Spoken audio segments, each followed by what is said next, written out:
On va montrer ça dans quelques instants. On est accompagné également ce matin de Jean-François Guérin, que l'on rejoint à l'extérieur. Bonjour Jean-François. Bonjour Guy. Ça s'est passé à Saint-Esprit. Quels sont les détails? Écoutez, un accident qui a décimé deux familles hier en début de soirée, intersection des routes 158 et 125, collision entre deux véhicules, 3 morts, 4 blessés, 3 sont dans un état grave. Un bilan extrêmement lourd, la chaussée glissante qui serait liée à tout ça. On va aller voir un petit peu plus tard, Jean-François. Merci beaucoup. Une nouvelle loi peut-être sur les jeunes contrevenants? Ben, normalement peut-être.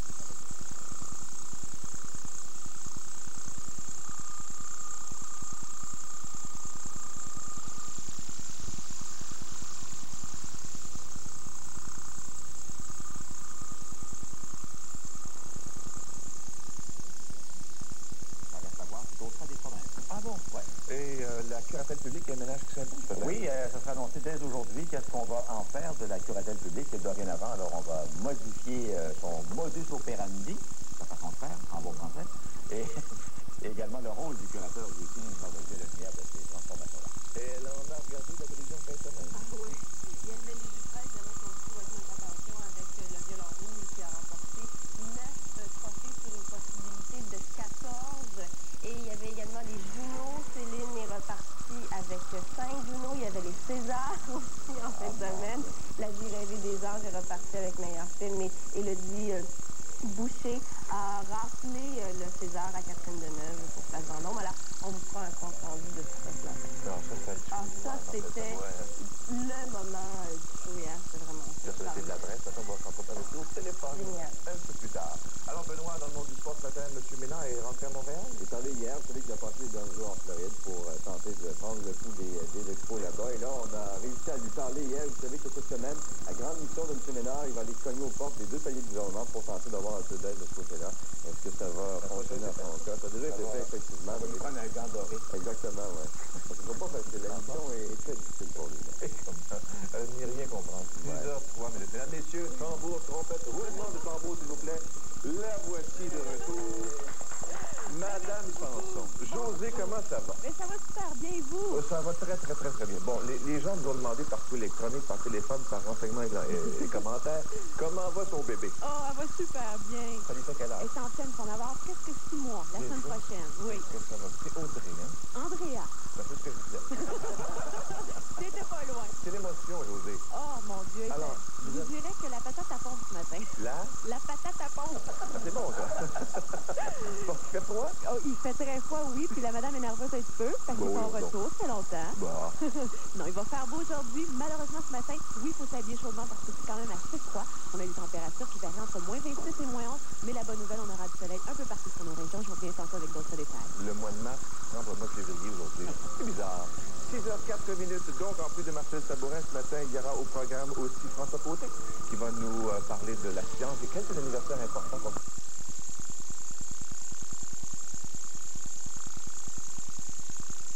Le véhicule ainsi qu'une jeune fille de 12 ans qu'on a retrouvée dans un fossé, donc qui a été éjectée du véhicule. La chaussée glissante qui serait à l'origine de tout ça. Et ça nous parvient alors que, paradoxalement, la Société d'assurance auto venait de faire son bilan de l'année 1997, le meilleur depuis 1955. Pour la première fois, en fait, on a passé sous la barre des 800 morts. On parle de 682 accidents mortels qui ont totalisé 796 morts au cours de l'année. Mais certains diront, et avec raison, que c'est 796 morts de trop. Bien, évidemment, oui. Merci, Jean-François. Au revoir. On est toujours impressionné par un écrasement d'avion qui a 200 morts, vous voyez.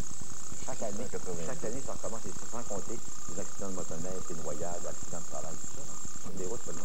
Il y aura une nouvelle loi concernant les jeunes contrevenants. Oui, exactement. C'est ça. Alors, c'est une loi qui s'inspire de ce qui se fait au Québec. La ministre Anne McLellan, ministre fédérale de la Justice, qui va déposer ce projet de loi dès jeudi de cette semaine.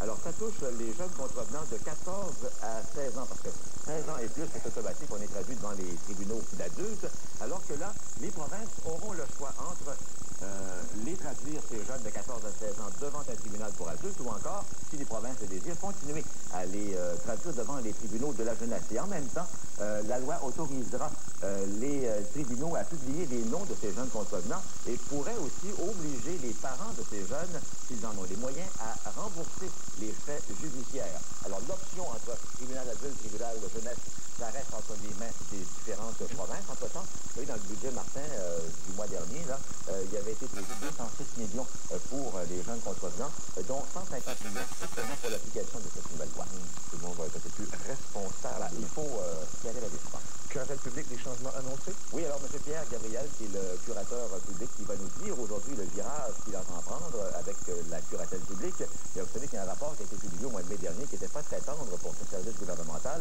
On donnait par exemple, on citait entre autres le cas de personnes qui étaient sous la protection de la curatelle, qui n'avaient pas les soins de santé appropriés ou encore qui étaient carrément dépouillés de leurs ressources financières. Et le rôle du curateur pourrait aussi être revu et corrigé en fonction des changements qui seront apportés au réseau de la santé. Le Collège des médecins qui s'est pensé sur les centres jeunesse? Tout à fait, pardon, excusez-moi. On va aller. Alors, on a fermé la semaine dernière les centres de jeunesse dans les Laurentides parce qu'ils n'étaient pas à la hauteur. Alors, selon un rapport commandé par le Collège des médecins, c'est pas particulier aux Laurentides de cette situation-là.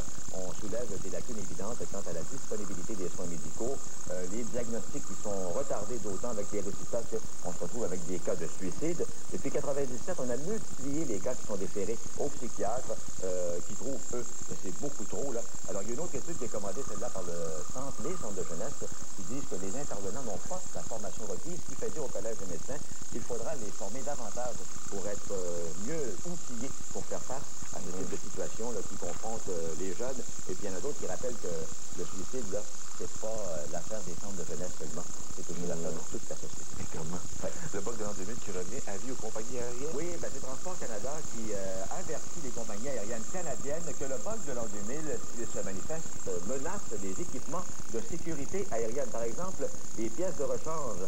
Il pourrait y avoir de la difficulté pour ces compagnies aériennes à s'approvisionner en pièces de rechange, donc pour l'entretien des appareils. Alors, en plus, on dit qu'il y a des compagnies d'assurance qui ne couvriront pas les inconvénients ou les dommages causés, reliés au passage de l'an 99 à l'an 2000. Et en plus, pour des raisons qu'on ne s'explique pas encore, on va essayer de fouiller ça aujourd'hui, évidemment, il semblerait que le passage du 21 au 22 août 99 pourrait également causer problème. Pourquoi? Ben, ça reste à voir. Toujours est-il que les Transports Canada dit, par exemple, que il ne faut pas quand même partir en peur avec tout ça, que les vols vont se faire en toute sécurité le 1er janvier quand même, mais on ne peut pas prendre de chance, en particulier chez les propriétaires de petits appareils. On commande des pièces, puis c'est tout sur une liste informatique, c'est pas ça? C'est ça, ça arrivera peut-être en retard, parce que bon, l'ordinateur ne fait pas son travail. Vous vous souvenez, il n'y a pas si longtemps, on avait dit qu'également une autre date était peut-être problématique, le 9 septembre 99. Oui, parce qu'il y a un code 99999 où tous les programmes plantent. Et là, c'est du 21 au 22 août. Moi, c'est ce que je fais. Mon ordinateur reste fermé jusqu'au 2 janvier de l'an 2000. Bon, il touche même pas. On verra en temps et lieu. Les gens, merci beaucoup, Jean. Mais apparemment que les ordinateurs qui ont moins de 5 ans d'âge, il y aura aucun problème. Il y a une petite sigle maintenant qui sont à l'épreuve de l'an 2000. J'aime ça. Ils sont immunisés. 6h15 minutes. Les gens qui nous regardent le matin, habituellement, vous disent « Ah, j'aimerais donc ça faire de la télévision. » Ben, vous en faites. Probablement à votre insu. Et il y a des statistiques qui nous parviennent de l'Angleterre. Il y a 1 million de caméras de surveillance dans certaines villes. Et il y a jusqu'à 300 caméras qui peuvent prendre votre image, bien sûr, à votre insu. Évidemment, c'est pour, dans certains cas, réduire la criminalité, mais il y a aussi des protestations des faits que c'est une intrusion dans la vie privée. Et voilà, dans une ville anglaise, on dit qu'on peut prendre votre photo de vous là, quand vous promenez, pour les caméras de rue, par exemple, à toutes les 5 minutes. Et ces fameuses caméras de rue, comme on a voulu l'installer sur la rue King à Sherbrooke, ou encore la promenade du Portail n'aurait bien besoin, avec des zooms, des téléphotos, ça peut aller lire votre manchette de journal à 100 mètres. 6h15 minutes, on va aller voir ce qui se passe côté météo. C'est risqué ce matin. La preuve, c'est que l'Armor fond.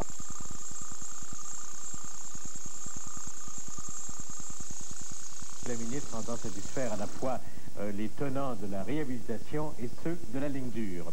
Recommencer à zéro, c'est un texte pour parler du budget du ministre Landry, qui lui sera déposé demain. Et on dit que le ministre voudrait réduire le fardeau fiscal des Québécois.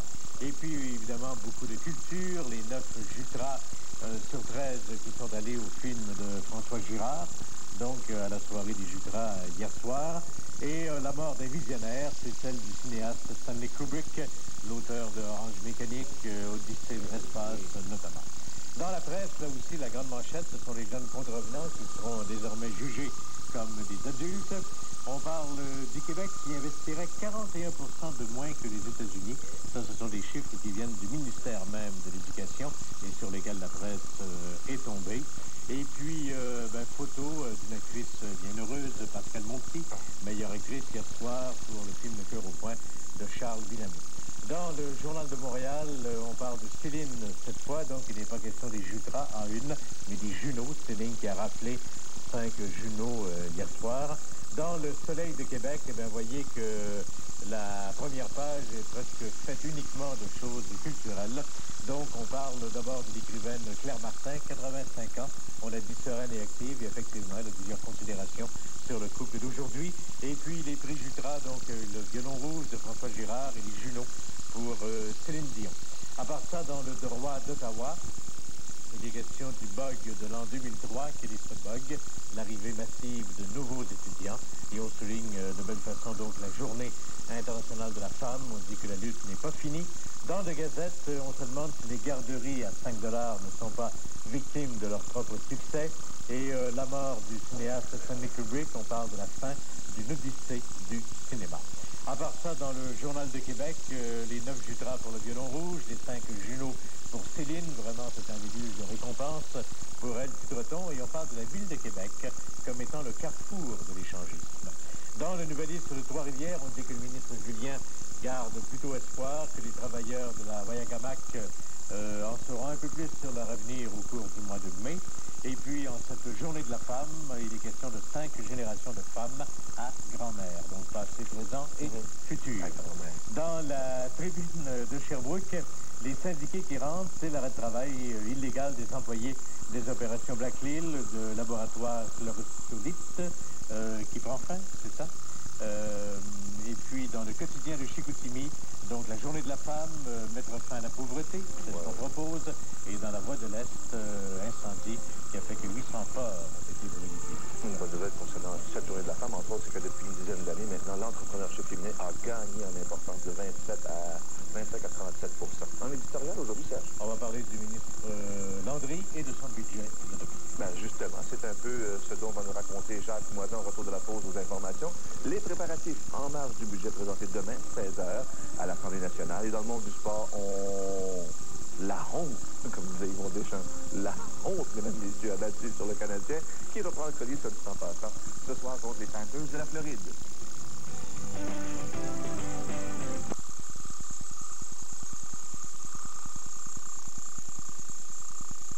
Ils viennent s'insérer sur le pubis ici en avant, font le tour et ils s'en viennent en arrière. Là,